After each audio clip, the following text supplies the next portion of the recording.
Para sa ating panalangin. Dakilang Ama, Yahuwa na banal at makapangyarihan ka po sa lahat. Sa oras na ito'y nananabik ang aming mga kaluluwa na makapiling ka sa oras ng aming pagsamba. Marami kaming dapat ipagpasalamat sa iyo, Ama,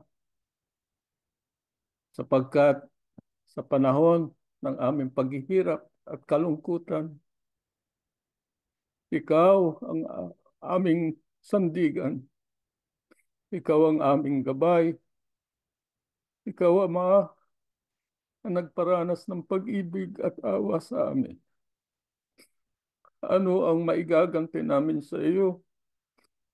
Wala kaming maibibigay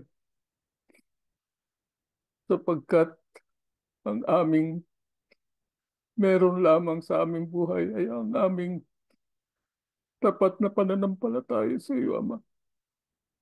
Hayaan mong ihandog namin ang aming sarili, ang aming kaluluwa sa oras na ito, Ama.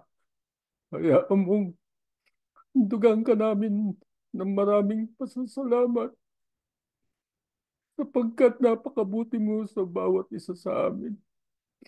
Napabilang kami sa kakaunting bilang na naglilingkod sa iyo. Ikaw ang pumili sa amin, Ama. Sa ganan sa aming sarili, wala kaming may pagmamalaki sa iyo, Ama. Makasalanan din kami katulad ng ibang tao. Wala kaming pagkakaiba sa kanila. Ngunit nakita mo kung ano ang laman ng aming puso. Alam namin, patuloy ka naming sasambahin ano man mangyari sa aming buhay. Kaya naman, Ama, nakikiusap kami na sa aming paglalakbay sa mundong ito, bakura mo kami ng iyong mga salita upang huwag na kaming mahiwalay pa sa paniniwala sa iyo at sa pagsunod sa iyong mga kautusan. Sana'y basbasa mo ang aming pagsamba sa araw na ito. Piyayain mo naman ang aming kaluluwa. Gayon din, ang kapatid naming maghahayag ng iyong mga salita, samahan mo siya, Ama. Samahan mo siya ng iyong Santong Espiritu at pagkalooban mo siya ng karunungan na kanyang kailangan, Ama. Upang sa ganun, mabigyan niya kami ng inspirasyon, mabigyan niya kami ng matibay na paniniwala sa iyong mga salita. Basbasa mo rin ang mga abuli namin, Ama. Kaunti lamang ang maihahandog namin sa iyo. Ngunit sana'y maging magamit ito sa paglaganap ng iyong mga salita upang marami pang mga tao ang maniwala at matawag pa sa ganitong paglilingkod.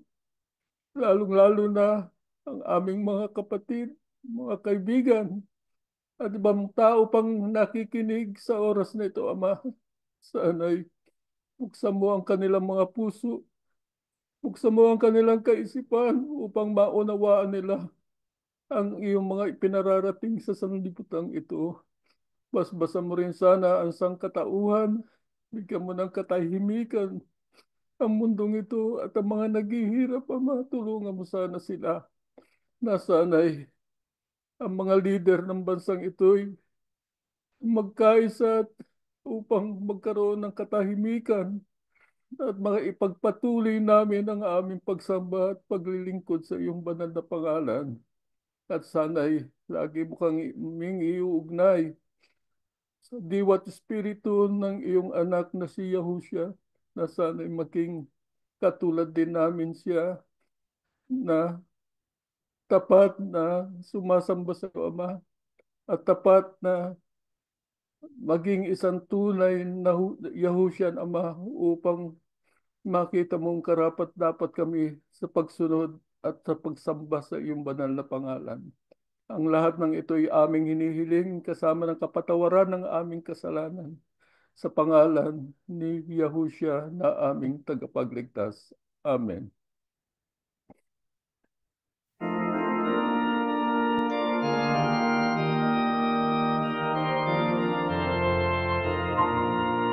Aral ng ating kaligtasan, unawayan ang dinggin. Ihayan na may kagalakan ang pangalan ni Yahuwah. Magsinawin ng papupuri sa pag-ibig ng Ama. Ibigay ng anak niya ang Panginoon Yahushua. At ngayon natin tinakan ang pangalan niya dakila. Pagkat sa kasalingan upang siya ay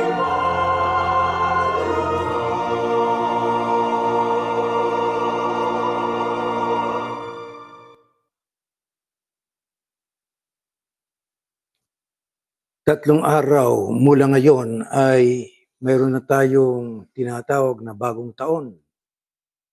Kaya ang pagsamba po natin ngayon at bukas ang pinakahuling pagsamba natin sa taong ito. Pinagpapasalamat po natin ito sa ating dakilang Ama. Katulad po ng ipinanalangin ng ating mahal na kapatid, labis ang ating pagpapasalamat sa ating dakilang Ama sapagkat tayo'y pinasapit niya hanggang sa panahong ito't pagkakataong ito. Habang papalapit po ang wakas ng taong ito, marami sa atin, kung hindi man lahat, ay nagninilay-nilay at nagsusuri sa mga nakaraang halos 12 buwan sa ating buhay na nagdaan at daraan. 3 araw na nga lang natitira.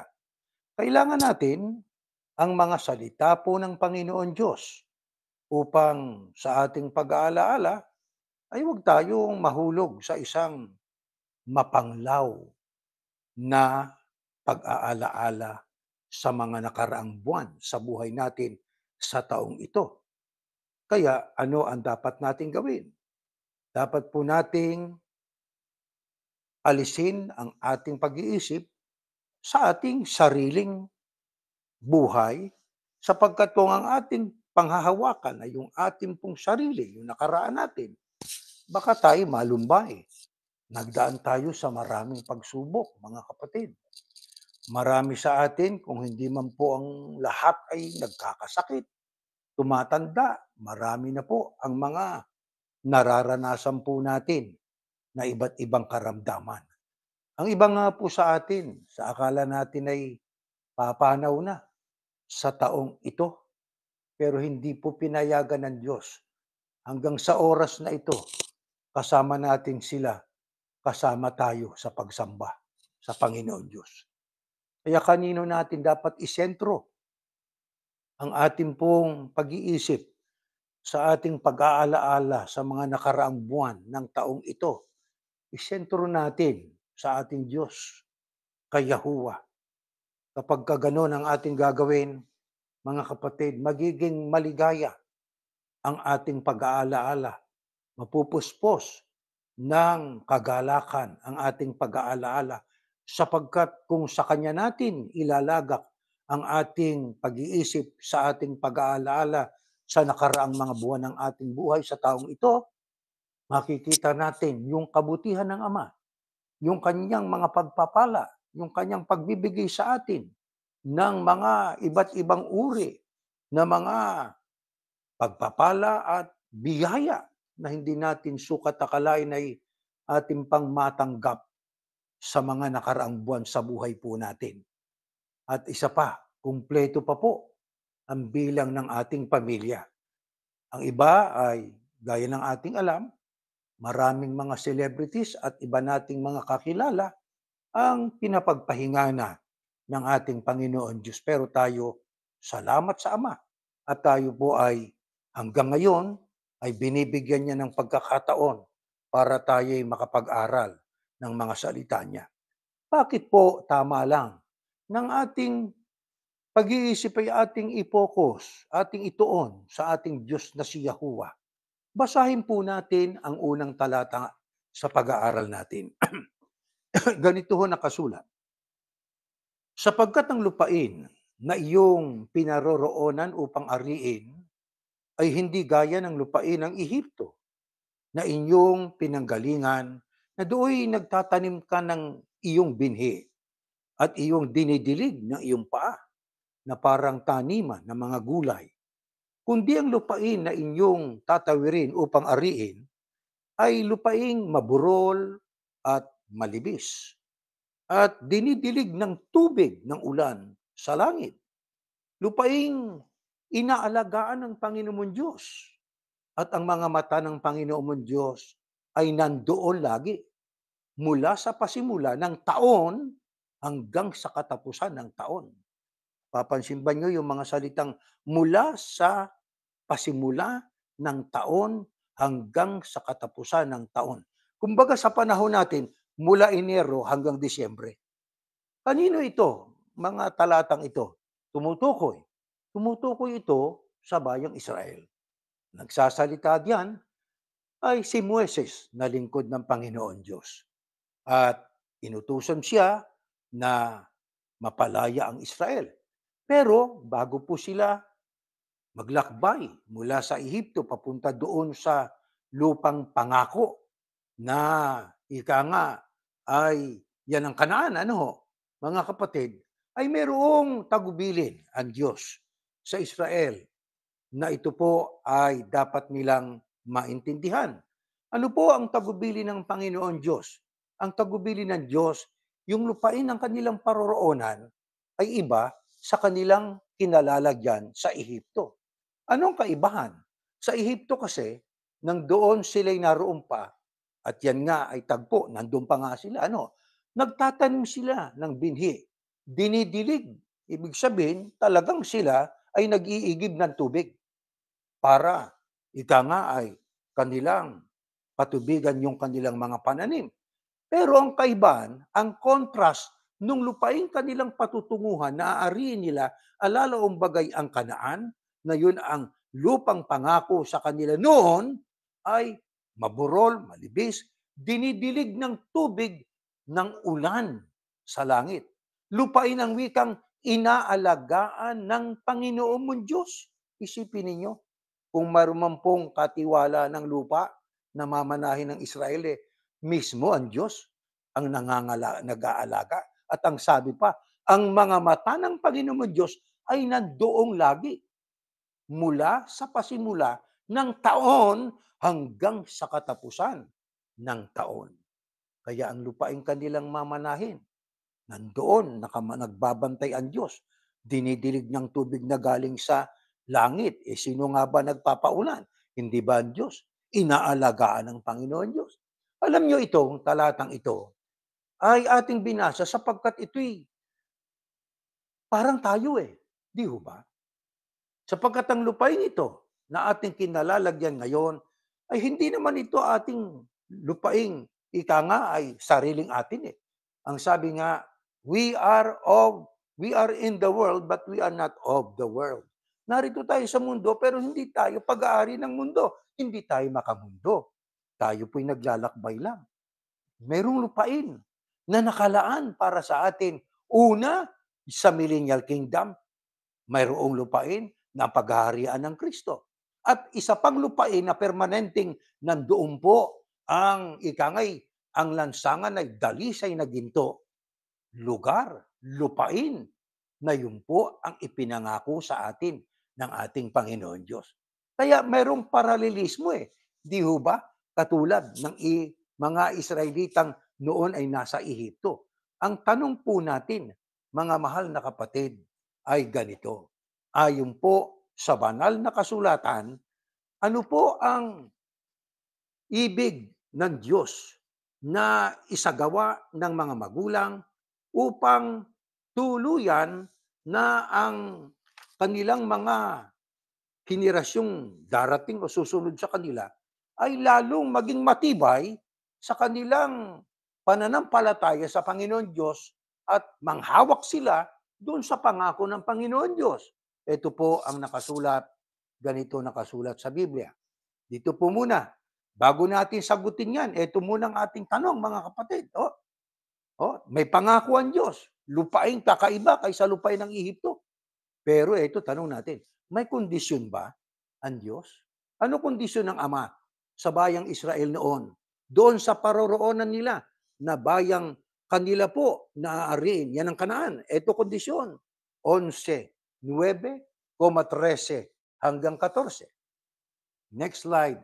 Ganito nakasulat. Mga kapatid, kung susunod kayo, mabubuhay kayo ng matagal doon sa maganda at masaganang lupain na ipinangako ng Panginoon o ni Yahuwah na ibibigay sa inyong mga ninuno at sa kanilang mga salinlahi. Kaya kung lagi lang ninyong susundin ang mga utos na ibinibigay ko sa inyo ngayon, na mahalin ninyo ang Panginoon o si Yahuwah na inyong Diyos at paglingkuran ninyo ng buong puso't kaluluwa, padadalhan niya kayo ng ulan sa tamang panahon para makapag-ani kayo ng trigo, ng bagong katas ng ubas at ng ulibo para gawing langis. Mga magulang at mga mahal na kapatid, oo, mayroong ipinangako ang Panginoon Diyos sa Israel nung sila nasa Ehipto pa sa pamamagitan ni Moises, lupain ng Diyos ang nagmamasid at nagbabantay, lupain nabibigyan ng ulan mula sa langit, pero may kondisyon.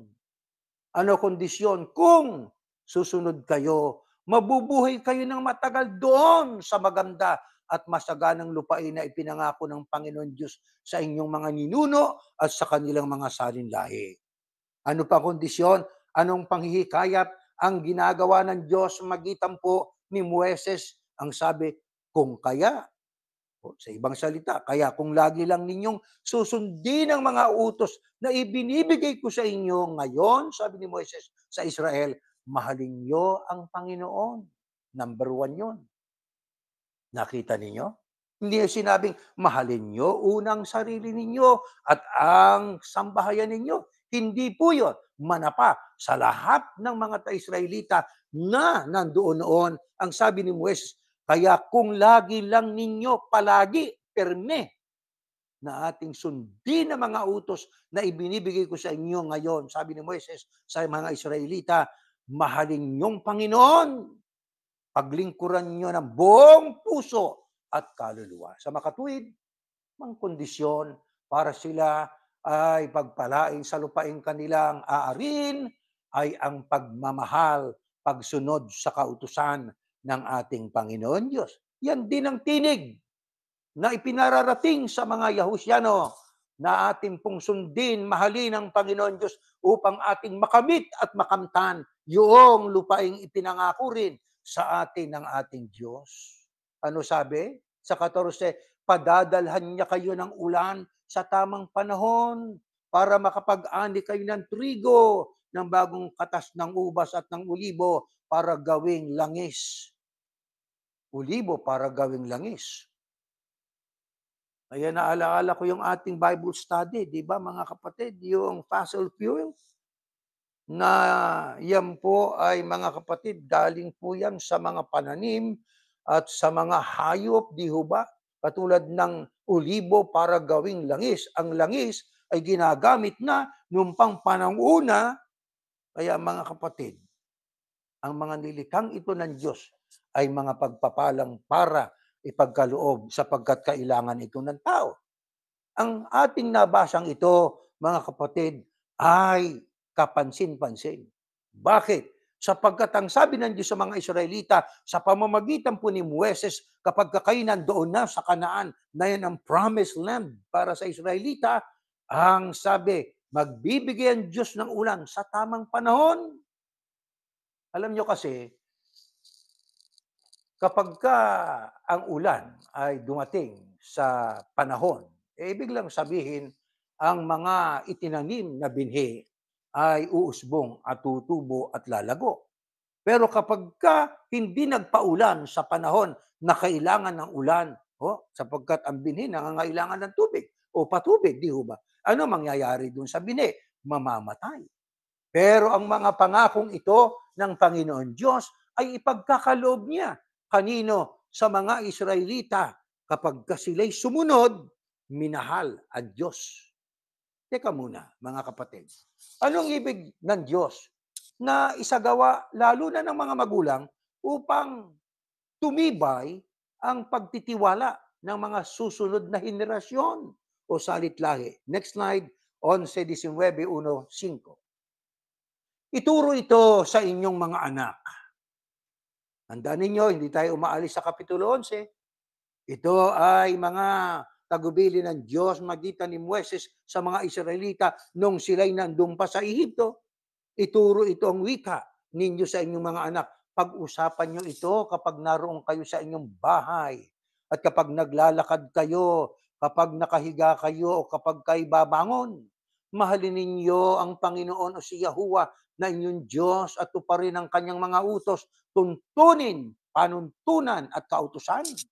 Alalahanin ninyo ang naranasan ninyong o ang naranasang pagtutuwid ng Panginoon o ni Yahuwah na inyong Diyos sa inyo. Alalahanin ang pagtutuwid. Kaya tayo man po, applicable din sa atin to eh. Mula Enero 2014 hanggang ngayon, patuloy ang pagtutuwid sa atin ng ating Panginoon Diyos. Alalahanin natin yon. Pagka ating inaalala, sapagkat meron tayong mga inisip noon na hindi naman tama.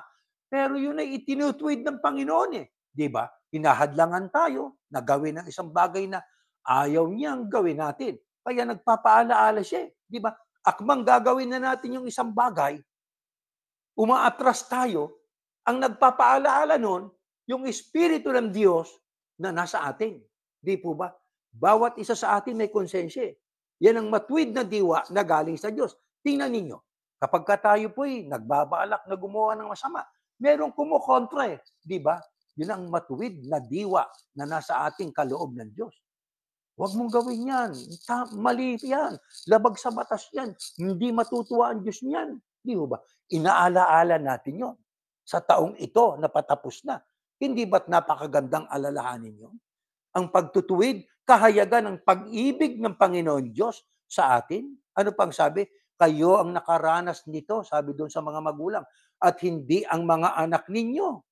Hindi sila ang nakakita ng kadakilaan at kapangyarihan ng Panginoon o ni Yahuwah.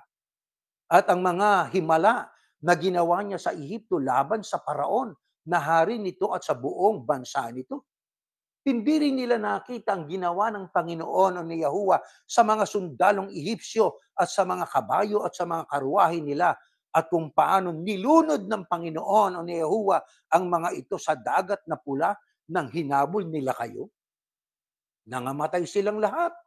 Hindi rin nakita ng mga anak ninyo ang ginawa ng Panginoon o ni Yahuwah sa inyo roon sa disyerto hanggang sa makarating kayo sa lugar na ito. Ang kausap dito ni Moises, mga magulang, para sila'y tumibay ang ating mga anak, yung salit-saling lahi. Ano ang tungkulin ng mga magulang? Gaya po ng sabi ni Moises sa mga magulang. Kayong nakaranas nito, di ba? Hindi yung mga anak ninyo. Ano yung naranasan ng mga magulang na mga kasama noon sa mga Israelita nung sila ay ay naglalakbay mula sa Ehipto patungo sa lupang pangako? Ay yung mga himalang ginawa ng Diyos. Nang habulin sila ng mga sundalo nitong si Paraon. At maging noong sila ay nandoon pa sa Ehipto, di ba ang Diyos ay nagpadala ng 10 salot sapagkat ayaw payagan ni Paraon at pabago-bagong isip nitong si Paraon. Sige, unang salot. Ang sabi ko, sige, lalaya na kayo. Hindi rin pinalaya. Pangalawang salot. O sige, dumating ang pangalawang salot. Ang sabi, sige, lumaya na kayo. E nung matapos yung salot na yon, hindi rin pinalaya hanggang sa inabot ng 10 salot. Doon niya pinalaya. Ano yon? Yon ay mga himala na ginawa ng Panginoon Diyos. Ang sabi sa mga magulang, ipaalaala nyo yan. Hindi naranasan niya ng mga anak ninyo. Eh bakit dapat ipaalaala? Yon ang magpapalapit sa ating mga anak, kumbaga sa panahon natin, sa Diyos, para lalo silang magtiwala sa magagawa at sa mga himala na kayang gawin ng ating Panginoon Diyos. Ganyan din noon sa Israel. Ang mga magulang. Ang sabi nga dyan di ba? Kung paanong nilunod ng Panginoon ang mga ito, yung mga sundalo, karwahit, kabayo ng mga Ehipsyong humabol sa kanila, no? Nung sila'y tumawid na doon sa dagat na mapula. Oh, dagat na pula. Hinabol sila, naghimala, nagsalikop yung tubig, di ba? Ang sabi ng Panginoon Diyos, hindi rin nakita ng mga anak ninyong ginawa ng Diyos sa inyo roon sa disyerto. Ano yon? Aba, isipin ninyo habang sila'y naglalakbay, no? Patungo sa lupang pangako na yan ang Kanaan Pagka gabi, mayroong haliging apoy na tumatanglaw sa daan ng kanilang paglalakbay. Hindi lamang para maging maliwanag ang disyertong kanilang nilalakaran, kundi para magbigay din ng init sa kanilang katawan. Pagkatag-araw naman o sa araw, meron namang haliging ulap na sa kanila ay lumililim para sila'y huwag tamain ng init ng araw. Isipin pa ninyo ang mga sandalyas nila sa 40 halos na taon na paglalakbay ay hindi napudpod. Ano yon? Himala na gawa ng Panginoon Diyos. Yan ang wikang ikwento nyo sa mga anak ninyo. Ano layunin ng Panginoon Diyos? Ang layunin niya, parang mga anak at salit-saling lahi ay maglagak ng pagtitiwala at magkaroon ng matibay na pananampalataya sa magagawa ng Diyos na si Yahuwah. Tayo man po, ganun din, mga kapatid. Yan po ang dapat nating laging ipaalaala sa ating mga anak. Ay inabot natin yung ating mga apo. Kausapin natin ang ating mga apo. Ikwento natin sa kanila ang mga naranasan natin, mga kapatid, na mga iba't ibang gawa o kahayagan ng gawa ng ating Diyos. Pero ano ang kalakip na ibinabala ng Diyos magitan ni Moises sa mga Israelita para mamalagi po ang pagkalinga ng Diyos sa kanila? Pakinggan natin sa 11, 16, 17. Mag-ingat kayo dahil baka matukso kayong lumayo sa Diyos. Yun ang warning naman. Oh, mag-ingat ang wika kayo dahil baka matukso kayong lumayo sa Diyos at sumamba sa ibang mga Diyos at maglingkod sa kanila. Kapag ginawa ninyo ito, magagalit ang Panginoon o si Yahuwah sa inyo at hindi na niya pauulanin at hindi na kayo makakapag-ani at sa huli ay mawawala kayo sa magandang lupain na ibibigay ng Panginoon o ni Yahuwah sa inyo.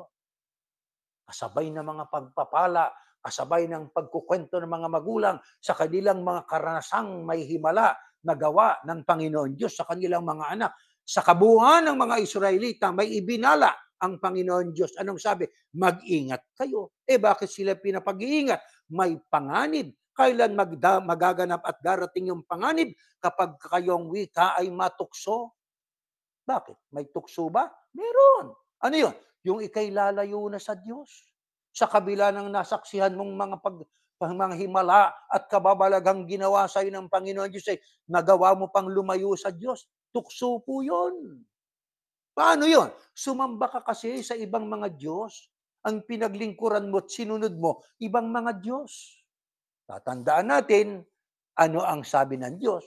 Kapag ginawa ninyo ito, magagalit ang Panginoon o si Yahuwah sa inyo at hindi na niya pauulanin at hindi na kayo makakapag-ani. At sa huli o sa wakas, mawawala kayo sa magandang lupain na ibibigay ng Panginoon sa inyo. Kaya bago pala sila, di ho ba? Ang Israelita, bago sila, pinangunan yung Moises na tumakas sa Ehipto, marami ng bilin. Marami ng bilin. Parang sa panahon po natin, napakaraming bilin ng Diyos sa atin na binabasa natin sa talata ng Biblia. Wala ritong tagapamahalang pangkalahatan na sabi, ang tagubili ng tagapamahalang pangkalahatan sa inyo, abay pinalalabas, tagubili niya, hindi tagubili ng Diyos. Pero sa atin, ang tagubili ng Diyos sa atin, yan ang tama. Yan ang tama. Doon kasi pinalalabas nila na ang kanilang pamamahala ay nilalagay nila doon. Halos gusto nilang ipantay sa Diyos eh. Di ba? Ang totoo, mas mataas na yung tagapamahalang pagkalahatan nila kaysa ating Panginoong Yahushua. Pagkatinig ng Panginoong Yahushua, hindi nila susundin. Pero pagkatinig ng kanilang tipi, na kung tawagin nila, very, very important person, nanginginig pa, susunod yun. Pasensya na at nababanggit natin ito. Bakit kanyo? Sapagkat ang ibang mga Diyos ay hindi lamang yung mga katulad ni Baal, Asera, kung ano-ano pang mga uri na mga Diyos-Diyusan. Aba, kahit tao, kapag ka iyong iginalang ng higit sa nararapat at ang paggalang mo ay parang paggalang na kapantay siya ng Diyos, idolatriya po yan. Idolatry, pagsamba din sa Diyos-Diyusan yan. Kapag ka ginawa po natin yan, ano sabi, magagalit ang Panginoon. Bakit hindi ho nakikita ang galit ng Diyos sa mga taong ang sinusunod yung leader nila? Parang dinidiyos na. Di ba Diyos-Diyusan yun? Bakit dumarami yung kanilang property? Kapatid, hindi kahit sinong relihiyon makakapagparami din ng property. Pero ang property at ang pagdami, hindi batayan na sila ay sinama-samahan ng Panginoon Diyos. Hindi po kahayagan yon. na sila'y pinapatnubayan ng Diyos. O tingnan natin ang Iglesia Katolikang pinanggalingan ko. Ang mamahal ng kanilang mga katedral kumpara sa kapilya ng ating pinanggalingan. Doon sa Roma ay maki-google ninyo, napakamamahal, ang mamahal ng mga sangkap ng kanilang mga simbahan. Di ba? Ang mga Mormons, ganun din. Gaano karami ang kanilang mga negosyo? Ang dami. Kaya ang dami rin nilang pagawang mga building dahil sa negosyo. Di ba? Kaya ganyan din ang iglesia ang pinanggalingan natin. Na dati-rati ay naituro namin yung leksyon, tanda ko. Paano yumaman ang Mormons? Yang ika nga ay Church of Jesus Christ and the Latter-day Saints. Ang kanilang nickname ay Mormons. Babasahin namin yung mga referensya dahil sa kanilang pagninegosyo. Nakita ninyo? Kaya dumami ang kanilang pondo dahil sa negosyo. Ngayon, ang tanong, maituturo pa ba yan ngayon ng iglesyang pinanggalingan natin? Nasasabihin nila, paano yumaman ang iglesia ni Kristo? Masasagot nila ngayon yon. Ang sasagot niya na ito, nagnegosyo rin. Kaya yung mga nag-aabuli doon, ay ika nga, sa English ay offeror, di ba? Ang totoo, para silang mga investor, nag-i-invest. Pero wala silang walang dumarating na pera sa kanila. Nag-i-invest lang sila. Umaasa sila sa araw ng paghuhukom, maliligtas sila. Kaya ipon lang ng ipon. Sana pupunta yung interest doon sa pinuno. Kaya dahil doon napupunta sa pinuno at sa dami na nang napunta sa kanya, ang dami na nating naipagawa ng mga kapilya.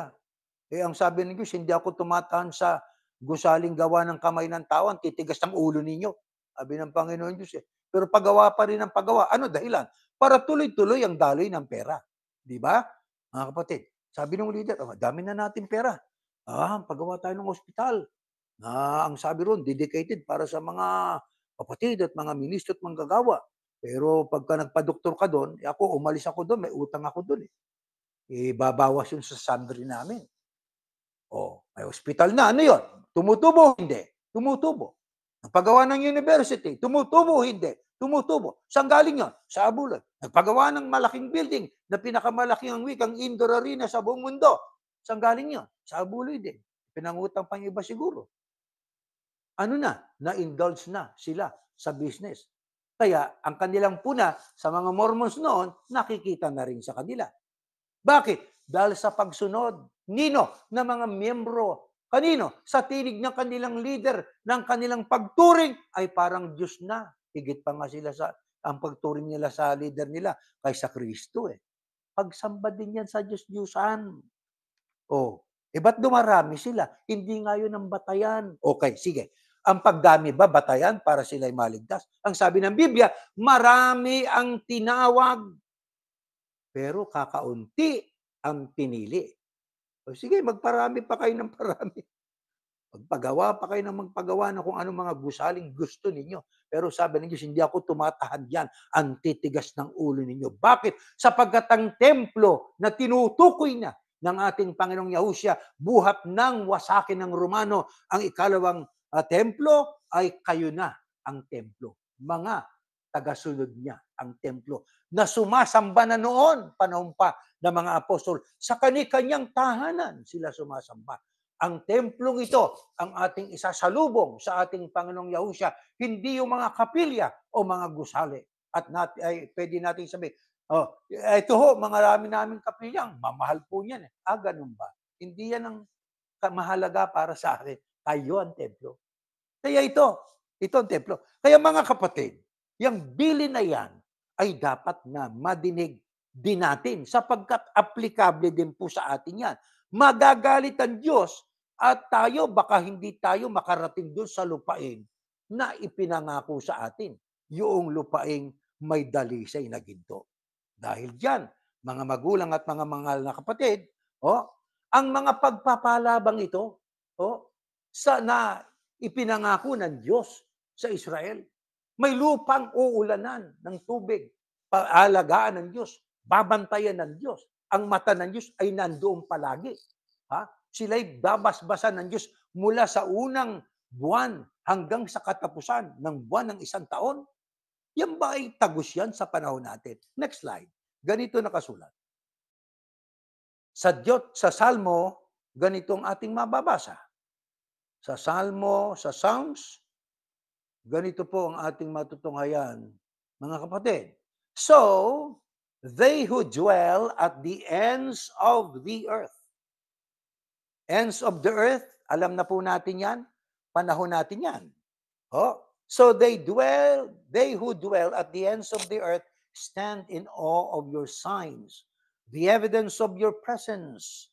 Kaya kung paano ang lupaing ng Kanaan, nandoon ang mata ng Diyos, ang presensya ng Panginoon Diyos, dito naman sa mga nananahan sa ends of the earth, yan ay panahon. Panahon natin yan. Ang sabi, the evidence of your presence.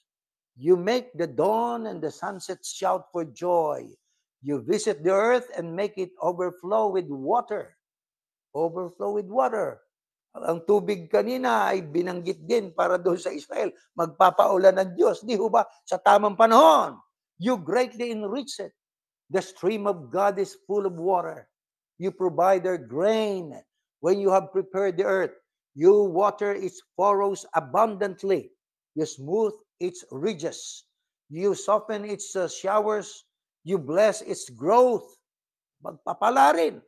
You crown the year with your bounty. You crown the year with your bounty.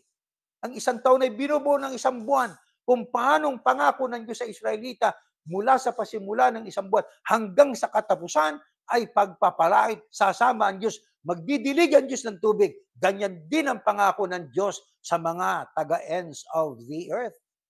You crown the year with your bounty and your paths overflow. The pastures of the wilderness drip with dew, and the hills are encircled with joy.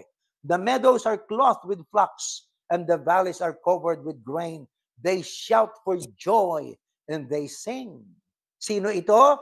Ito yung mga taga-ends of the earth. Bakit? Tandaan ninyo, may aabutang buhay na maliligtas. Kaya kung ang pangako noon sa mga taga-Israel ay pasasaganahin sila, babantayin sila ng Diyos, aalagaan yung lupain kanilang paroroonan, at ang presensya ng Diyos ay palagi nasa kanila, maging sa ends of the earth, mga tao sa mga huling araw na ito ay may pinangakuan ng Diyos. You crown the year with your bounty. Ibig sabihin sila man ay papatnubayan din ng Panginoon Diyos mula sa unang buwan ng taon hanggang sa katapusan, huling buwan ng isang taon. Di ho ba? Nang sabi, you will water its furrows abundantly. Hindi kakapusin ng tubig. Hindi magkukulang sa tubig. Teka muna. Pagka binabanggit ang tubig o water sa Biblia, ano ang tinutukoy at gaano kahalaga yan? Next slide po. Ganitong ating mababasa. Kaya't, kayo iigib ng tubig na may kagalakan sa mga balon ng kaligtasan. Isayas, propeta. Ang sabi diyan, iigib kayo ng tubig sa balon ng kaligtasan. Tubig ng may kagalakan sa balon ng kaligtasan. Anong ibig sabihin po niyan? Yan ay tumutukoy sa presensya ng Diyos. Diba? Sapagkat ang Diyos lang ang makakapagbigay ng tubig at ang kailangan natin ay Diyos lang makakapagkaloob po niyan. Lalo ang kaligtasan. Ang balong ito na iigiban ay sumasagisag ito sa isang bottomless. Diba? Ang sabi nga, balong ito'y walang hanggan at walang katapusan. At ang tubig na iyon ay makapagbibigay buhay sa isang mundong nangangailangan. Ibig lang sabihin, ang pagpangako ng Diyos sa mga Israelita, tubig pauulanin, yan din ang pangako sa mga tao ng Diyos sa mga huling araw na ito. Kung tawagin, at the ends of the earth. Di ba mga kapatid? Ang tanong pa natin, ano pa ang sabi, kaugnay ng tubig? Eto pa, next slide. 55:1-3. Sinabi ng Panginoon o ni Yahuwah, lumapit kayo, lahat kayong nauuhaw. Ano ba kailangan ng nauuhaw? Di ba tubig? Narito ang tubig. Ayun. Kahit wala kayong pera, lumapit kayo't kumain. Halika kayo. Kumuha kayo ng inumin at gatas ng walang bayad. Libre ito. Sino nag-o-offer nito? Sabi ang Diyos yan, no? Sinabi ng Panginoon o ni Yahuwah. Bakit ninyo ginugugol ang inyong mga salapi sa mga bagay na hindi makakain? Bakit nyo inuubos ang mga sweldo ninyo sa mga bagay na hindi makakapagpabusog sa inyo? Makinig kayo sa akin at makakakain kayo ng mga masasarap na pagkain at talagang mabubusog kayo. Lumapit kayo sa akin at makinig para mabuhay kayo. Gagawa ako ng walang hanggang kasunduan sa inyo. Ipapadama ko sa inyo ang pag-ibig ko't awa na ipinangako ko kay David. Salita ng Diyos yan. Na yan ay tungkol po sa pag-aanyaya ng Diyos sa mga tao. Nang sabi, lumapit sila sa Diyos upang tumanggap ng tubig. Mga bagay po yan na makakapagpabusog. Ano po yan? Yan ay metapora o pagtutulad na pag nilagom natin, mabubusog ka, makakainom ka, at iba't ibang pangangailangan mo ay makakamit mo. Ano po yan sa kabuuan? Yan po ay ang pagpapalat biyaya na galing sa Diyos. Anong imbitasyon ang ginawa ng Diyos? Imbitasyon sa lahat ng tao. Libre. Walang bayad. At ang gusto ng Diyos, lumapit ang tao sa Kanya at tanggapin kung ano ang hindi nila kayang kitain at bayaran. Isipin yung offer na yan, mga kapatid. Sa Diyos lang natin yan makakamit. Oh, nauuhaw ba kayo? Halik kayo, meron kayong tubig, wala ba kayong pera? Lumapit kayo, kumain, libre. Kaya ano lang ibig sabihin? Ibig lang ng Diyos para ating patuloy na makamit ang biyayang mula sa Kanya, mga kapatid, lumapit tayo sa Kanya. Siyang maging sentro ng ating pag-iisip. Sa Kanya tayo po nakapokus sa lahat ng pagkakataon ng ating buhay. Sino rin ang nag-alok ng libreng tubig? Eto. At saan ito ibibigay at kailan? Next slide. Sa Aklat ng Pahayag. Ang magtatagumpay ay gagawin kong mga anak ko at ako'y magiging Diyos nila. At sinabi pa niya, naganap na ang lahat. Ako ang Alpha at ang Omega, nang ibig sabihin ng simula at ang katapusan ng lahat. Ang sinumang nauuhaw ay paiinumin ko ng walang bayad sa bukal na nagbibigay ng buhay na walang hanggan. Mga kapatid, diyan sa mga talatang yan, pag binasa po ninyo, mga kapatid, maliwanag. Dalawa po ang tinutukoy dyan. Ang Diyos na si Yahuwah at si Yahushua. Ang sabi sa 7, ang magtatagumpay, gagawin kong mga anak ko at ako'y magiging Diyos nila. Si Yahuwah nagsasalita diyan. Sa versikulo 6, ang sabi, sinabi pa niya, naganap na ang lahat. Ang tinutukoy nitong si Juan, nang isulat niya sa Patmos, na nagsalita, naganap na ang lahat, akong Alpha at Omega, nang ibig sabihin ng simula at ang katapusan ng lahat, si Yahushua ito. Ang sino mang nauuhaw ay paiinumin ko ng walang bayad. Parang katulad ng offer ng kanyang amang si Yahuwah. Halika kayo, lumapit kayo, wala kayong pera, pwede kayong kumain at uminom. Ito naman ang sabi ng Kristo, nang sabi niya, sino ba, anong katunayan si Kristo ang tinutukoy yan? Sino ba nagsalita na naganap na ang lahat? Na kung baga sa Grego, tetelestai. Tandaan nyo, yung ating pinag-aralan, tetelestai. It is finished. Naganap na. Ano yung naganap ng Kristo? Yung kanyang trabaho, misyon. Di ba? Ang offer niya, ang sino mang nauuhaw ay painumin ko ng walang bayad sa bukal na nagbibigay ng buhay na walang hanggan. Kaya ito naman ay sa mga magtatagumpay. Sino yan? Mga sumunod kay Yahushua. Ano ang pangako? Sa magtatagumpay, gagawin silang magiging mga anak ng Diyos at ang Diyos ang kanilang magiging Diyos. At sila doon ay makakasama ang Kristo na nag-offer din ng tubig na walang bayad. At kailan ito magaganap?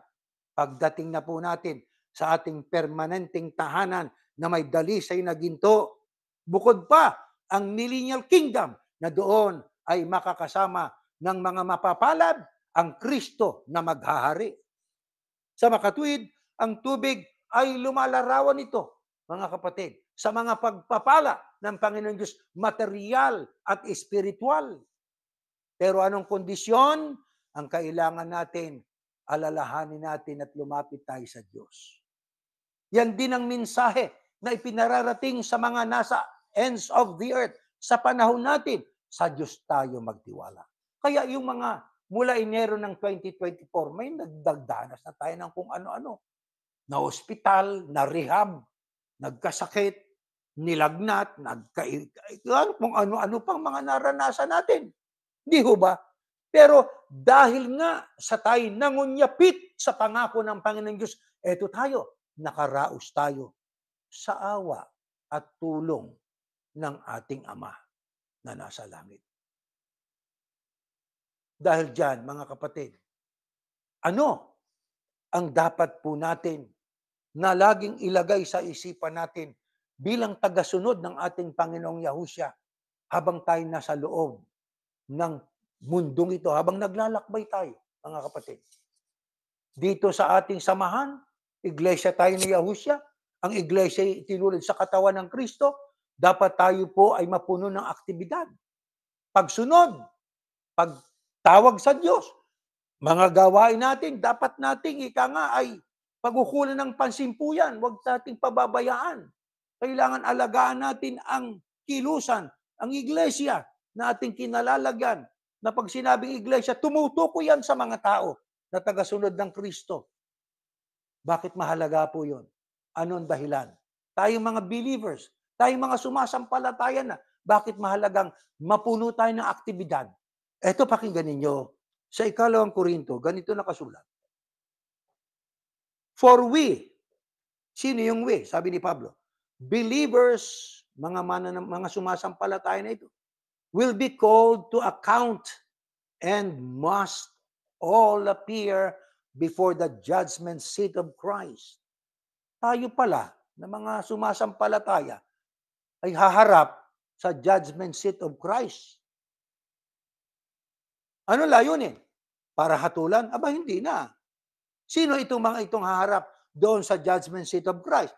Yan po ang makakabilang sa mga tao na kung patay man ay unang bubuhayin at kung abutang buhay, sila po ibabaguhin na lang para sumalubong sa Panginoong Yahushua sa alapaap at doon sa langit, haharap tayo sa judgment seat of Christ. Ano layunin?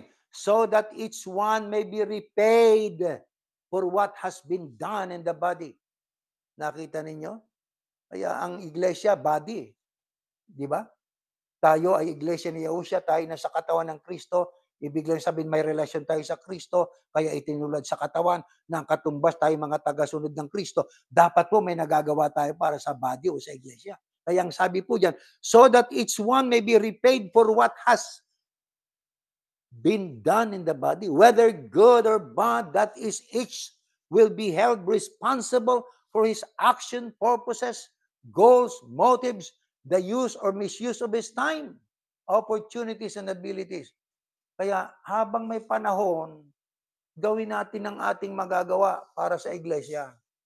O, mga kapatid, ang iglesia dapat po ay dumami. Kaya ang pagmimisyon, huwag nating ititigil. Huwag po, mga kapatid. Huwag kayong mangimi. Kung kayo magbabakasyon, kung tayo paparoon, kung saan, ang ginagawa po natin, i-open natin ang pangalan ng Diyos si Yahuwah. Di ba? Ang paliwanag natin yon, pangalan ng kanyang anak ay si Yahushua. Inimbitahan namin kayo sa aming Bible study. Sa pagsamba po namin. Kailangan trabaho yan para sa iglesia. Sa mga mananampalataya. Bakit? Mahalaga po yan. Sapagkat ang sabi, so that each one may be repaid for what has been done in the body. Anong ating nagawa para sa iglesia? Whether good or bad. That is, each, bawat isa sa atin, will be held responsible for his actions. Anong ating nagawa? Kapabayaan? We will be held responsible for that.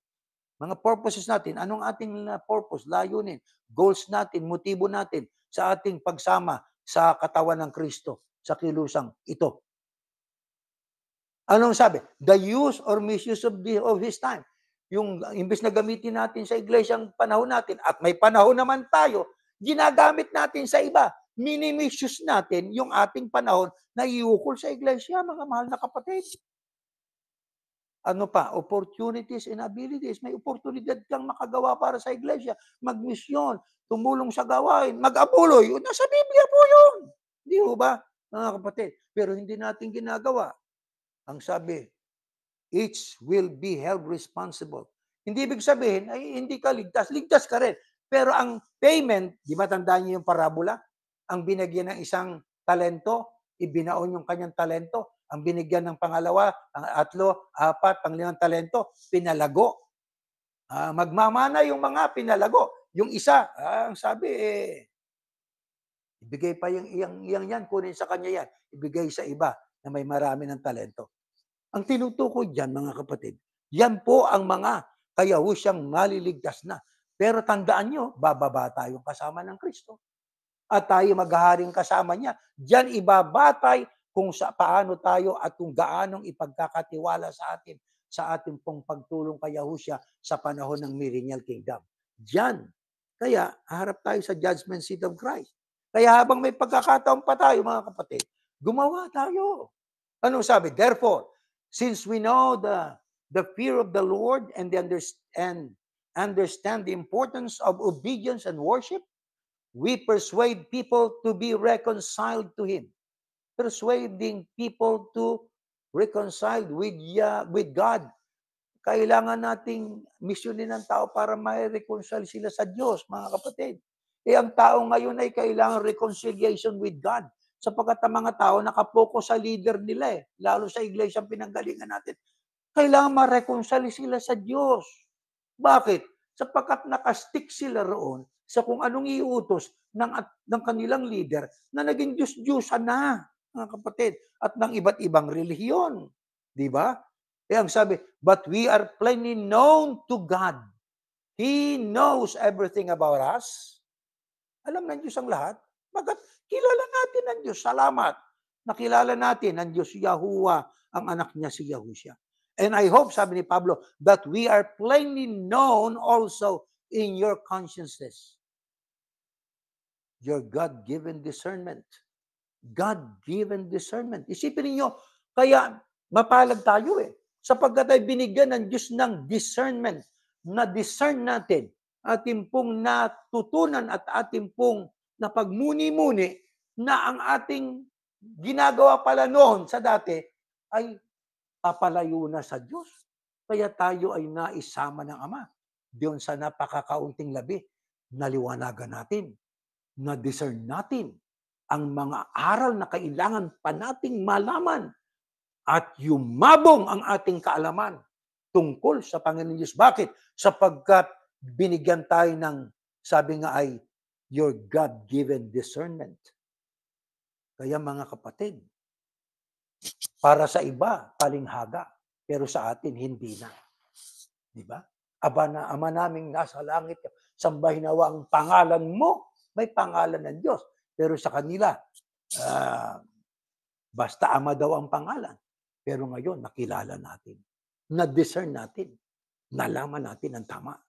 Kaya mga mahal na kapatid, atin pong pakatandaan na tayo po'y mga kasama sa rapture ay haharap pa doon sa hukuman ng Kristo, hindi para parusahan, ligtas na nga para po tayo ay bigyan ng gantimpala sa ating mga ginawa. Dahil dito, mga mahal na kapatid, ayon po sa Biblia, ano ang dapat nating gawin? Lalo na itong nalalapit na pagtatapos ng taong 2024, ito pang dapat nating gawin at ilagay sa isip natin. Next slide, sa aklat po ng Salmo. Ito nakasulat. Ipaunawa niyo sa amin na buhay namin ay maikli lang upang matuto kaming mamuhay ng may karunungan. Isa pa yan sa bilin sa atin. Ipaunawa po ninyo, Ama. Patumbas, ipaalaala po ninyo, Ama, sa amin. Ang buhay na aming taglay, maiksi lang po ito. Kaya sapagkat ito'y maiksi lang, ano kailangan nating gawin? matuto tayong mamuhay ng may karunungan. Karunungang makadiyos, karunungan ng kabanalan, karunungan ng pagsamba, karunungan ng pagbabagong buhay, karunungan ng pag-ibig sa kapwa, kahit sa mga taong umuusig sa atin at tumuturing na tayo ay at nagtuturing sa atin na kanilang kaaway. Karunungan ng Diyos yun. Maiksi lang buhay natin eh. Dati ang mga tao, 969, si Matusalem. O si Adan, 900 something. Di ba? Iba't iba pang mga tao, no? Hahaba ng buhay eh. Itong ating buhay, mapalad at maswerte. Pag inabot ka ng 70, kaya pagka inabot tayo ng 70, yung karagdagan na yon, aba, extra blessing na yon. At sapagkat maiksi ang buhay natin, ano dapat makita sa atin? Yung karunungan ng Diyos. Mahalaga po yun, mga kapatid. Payabungin natin. Tuloy-tuloy ang ating pagre-research, pagbabasa ng Biblia, di ba? Pagbabasa ng mga ni-research ng ibang mga tao. Gagamitan natin ng God-given discernment yung ating binabasa. Kailangan huwag kumontra sa Biblia, huwag kumontra sa kalooban ng Diyos. Ganyan din ang ginawa ng kapatid na Felix Manalo noon. Nag-research din siya sa mga sulat na ang author ay hindi naman iglesia, kundi mga tagapagturo nga ng ibang relihiyon. Ganyan din tayo. Di ba? Nagsisiyasat. Nag-i-examine. Kanyang binabasa. Di ba? Yan ang kailangan natin gawin para tayo maragdagan ng kaalaman, karunungan galing sa Panginoon Diyos. At dahil sa tayo, mga kapatid, ay kinaawa ng Ama na makatanggap ng mga biyayang ito. Biyayang nakilala natin siya, biyayang ating nalaman ng templo pala'y eto na, itong importante, mga kapatid. Ano po dapat natin gawin? Next slide. Ito po ang ating mababasa. Mga kapatid. Kaya, mga kapatid, malaya na tayong makakapasok sa pinakabanal na lugar dahil sa dugo ni Yahushua. Sa pamamagitan ng paghahandog ng kanyang katawan, binuksan niya para sa atin ang bagong daan patungo sa pinakabanal na lugar na nasa kabila ng tabing. At ang dang ito ang nagdadala sa atin sa buhay na walang hanggan.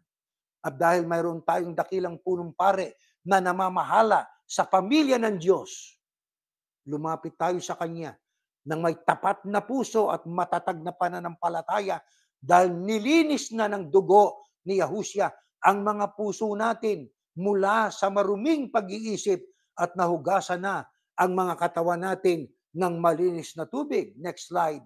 Ganito pa nakasulat. Magpakatatag tayo sa pag-asa natin at huwag tayong mag-alinlangan dahil tapat ang Diyos na nangako sa atin. At sikapin nating mahikayat ang isa't isa sa pagmamahalan at sa paggawa ng kabutihan. Huwag nating pababayaan ang ating o ang mga pagtitipon natin gaya ng nakaugalian ng iba. Sa halip, palakasin natin ang loob ng bawat isa, lalo na ngayong nalalapit na ang huling araw. Mga kapatid, ano ang kailangan natin gawin? Ang sabi nga po dyan, balikan na, let's go back to Hebrew 19. Ganito po nakasulat, mga kapatid. Ang sabi, mga kapatid, malaya na tayong makakapasok sa pinakabanal na lugar. Ito po ay umaanino kasi yung ginagawa noon ng saserdote. Ang mga saserdote bago pumasok, kasi dalawa lang po yung lugar na yan sa pinagsasambahan nila. Yung holy place, banal na dako, at ang kabanal-banalang dako. Merong tabing na kurtina. Na yung po'y lumalarawan sa Kristo. Yung kurtina na yon. Ang sabi ni Pablo, malaya na tayong makakapasok sa pinakabanal na lugar dahil sa dugo ng Kristo. Ang tabing na yon ay nawasak na, lumalarawan yon sa katawan ng Kristo nang ipako sa krus at nang siya'y mamatay. Nang mawala na yung tabing mula sa holy place, nagkaroon tayo ng access sa pinakabanal-banalang dako. Ibig sabihin, nagkaroon tayo ng access para sumamba at maging malapit sa ating Panginoon Diyos.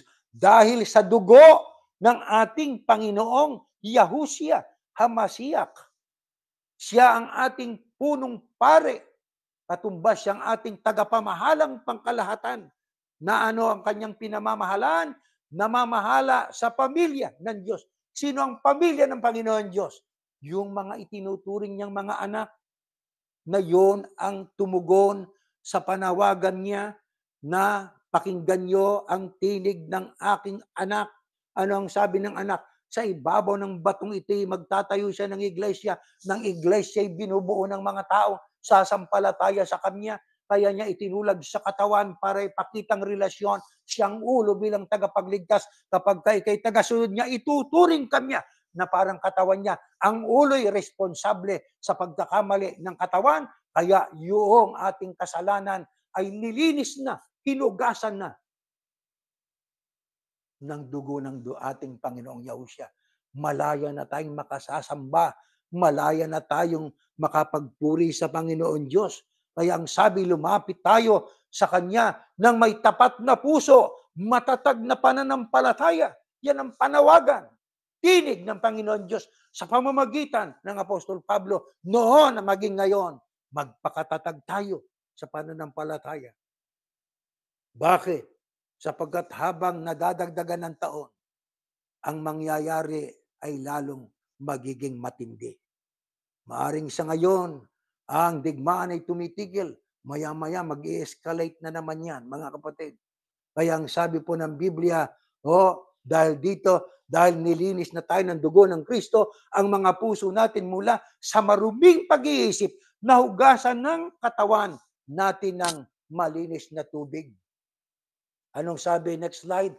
Kaya anong dapat nating gawin at makita sa atin? Ang sabi po, magpakatatag na tayo. Mga kapatid, mga ama ng pamilya, mga ina, mga anak na nakikinig sa mga aral na ito na ating pinag-aaralan, magpakatatag na tayo. Magpakatibay na tayo. Ano man ang mangyari. Bakit? Sapagkat tapat ang Diyos na nangako sa atin. Ang Diyos, ang sabi niya, aking sinalita, aking namang papangyayarihin, aking pinanukala, aking namang gagawin. Kaya huwag tayong mag-alinlangan sa pangako ng Diyos. Ano ang dapat pa makita sa mga tagasunod ni Yahushua? Sikapin natin. Bakit ang sabi, sikapin natin? Sapagkat minsan mahirap gawin eh. Kaya dapat talaga sikapin natin. Ano yun? Mahikayat ang isa't isa sa pagmamahalan, paggawa ng kabutihan. At ang bilin pat bilin, huwag nating pababayaan ang mga pagtitipon natin, gaya na naging kaugalian na ng iba. Kaya sa bahay-bahay na mga pagtitipon, huwag po nating pababayaan yan. Manapa, kung may nanghihina ang kapatid natin, palakasin natin ang loob nila. Minsan ang ministro nanghihina din ng loob, mga kapatid. Tawagan naman ninyo kami. At, kumusta po? Lugmok na ba kayo? Ika nga, sabi, kayo man po ay lagi nating ipinapanalangin ang isa't isa. Di po ba? Magkumustahan tayo kung may pagkakataon. Para kung hindi man tayo nagkikita ng personal, sa tinig man lang, sa mga text man lang, magkakamustahan tayo. Baka kasi ang iba may dumaranas ng mga matinding problema eh. Baka pinanghihinaan ng loob. Ang tungkulin natin, ang sagutin po natin, ating palakasin ang loob ng bawat isa. Lalo na ngayon ang wika, nalalapit na ang huling araw. At the ends of the earth, sa mga wakas ng lupa, merong pinangakuan. Tayo po ay naging mapalad, nakasama sa napakakaunting labi dahil sa ang ikatlong grupo ay tumalikod at sumama sa kanilang leader. Pagtataksil sa Diyos yun.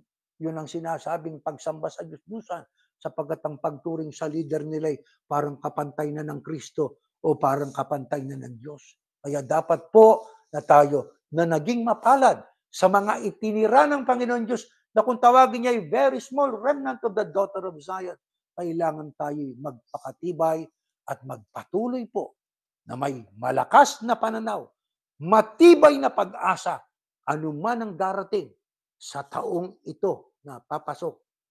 May Diyos kami. Si Yahuwah ay kapiling namin. At ang Ama ay hindi magpapabaya sa amin. Mga mahal na kapatid, bulayin natin ang mga kabutihan ng Ama. Ipinagpapasalamat natin sa Kanya ang mga bagay na ginawa niya sa buhay natin itong papatapos na taong ito. Napakaraming pinagdaanan natin na nagdulot sa atin ng kalumbayan. Pero nang tayo dumalangin sa Ama, pinalakas niya tayo, binuhat niya tayo, at kinalong niya tayo ng pagmamahal. At tayo'y kanyang niyakap ng kanyang proteksyon. Kaya hanggang ngayon, nasasabi natin, salamat po, Ama. Tumayo kayo at tayo magpapasalamat.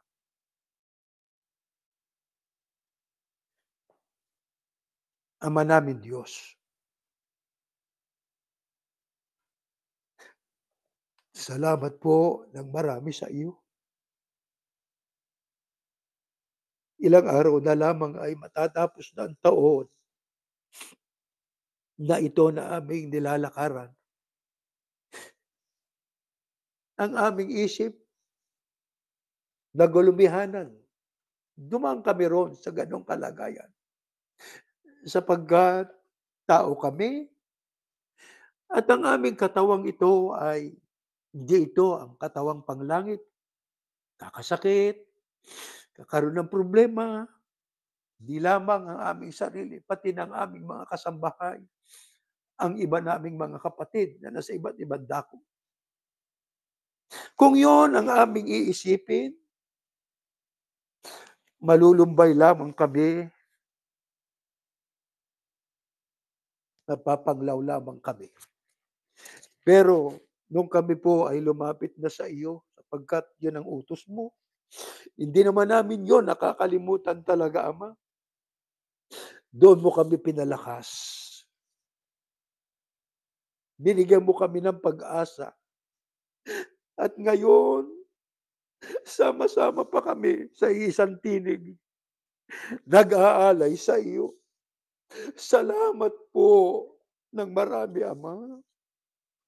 Salamat po talaga ng marami. Ikaw po ang sa amin ay tumulong. Nakaraos kami.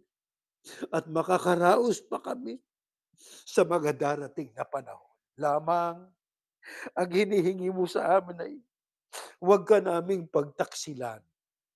Opo, yun ang aming gusto. Pakitulungan mo lamang kami, Ama. Gawin mo kaming mananampalataya. Gawin mo kaming matibay sa pag-asa sa iyong magagawa.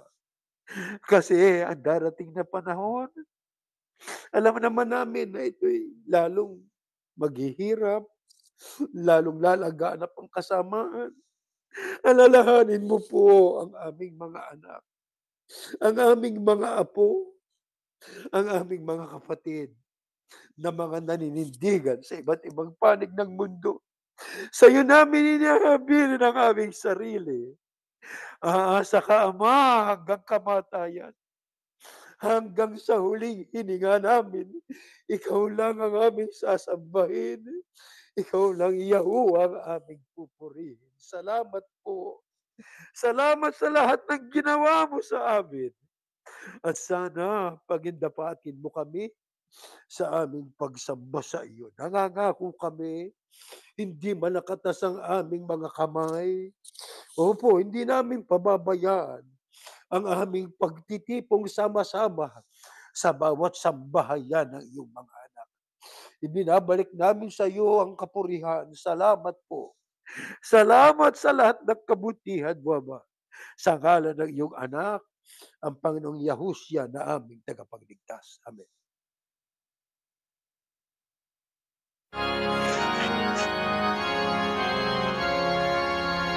Purihin si Yahuwah sa Espiritu Banal.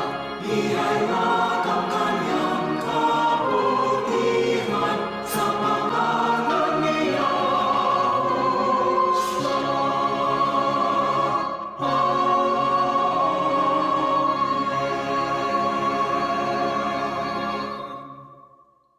Ang biyayang pagliligtas ng ating Panginoong Yahushua, ang pag-ibig ng Diyos na si Yahuwah, at ang patuloy na paikilakip ng Espiritu Santo, siya nawang sumaating lahat ngayon at magpakailanman. Amen. Mga mahal na kapatid, meron tayong mga tagubilin. Una, Happy New Year po. Happy New Year. Maligayang bagong taon sa lahat. Ano ho? At ang sabi, may Yahuwah and Yahushua take care of us, protect us, and bless us in 2025. Ang unang Timoteo, patuloy po natin yan na gagawin sa kanyang sambahayan, kanya-kanyang sambahayan. Panalangin po natin ang lahat po ng mga leader ng bansa, mga taong nasa kapangyarihan, na magkaroon pa sana ng kapayapaan. Sapagkat ang ibig natin ay mapayapa pa tayo at humaba-haba pa ang panahon kung po pwede na ating makita ang paglaki ng ating mga apo. Sumasamba, Diyos ang kinikilala, si Yahuwah at si Yahushua na tagapagligtas.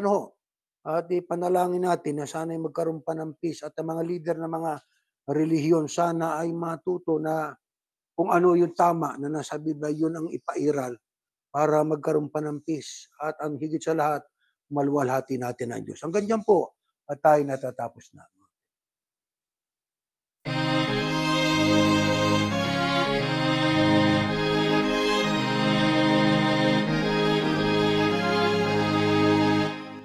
Sa puso natin ang aral ng Diyos Yahuwah at maging matatag. Pagkatyak na darating araw ng paghuhukom o kaya siya'y tingin mga labing ng iglesia. Ipagtanggol ang katwiran gamit ang sandal.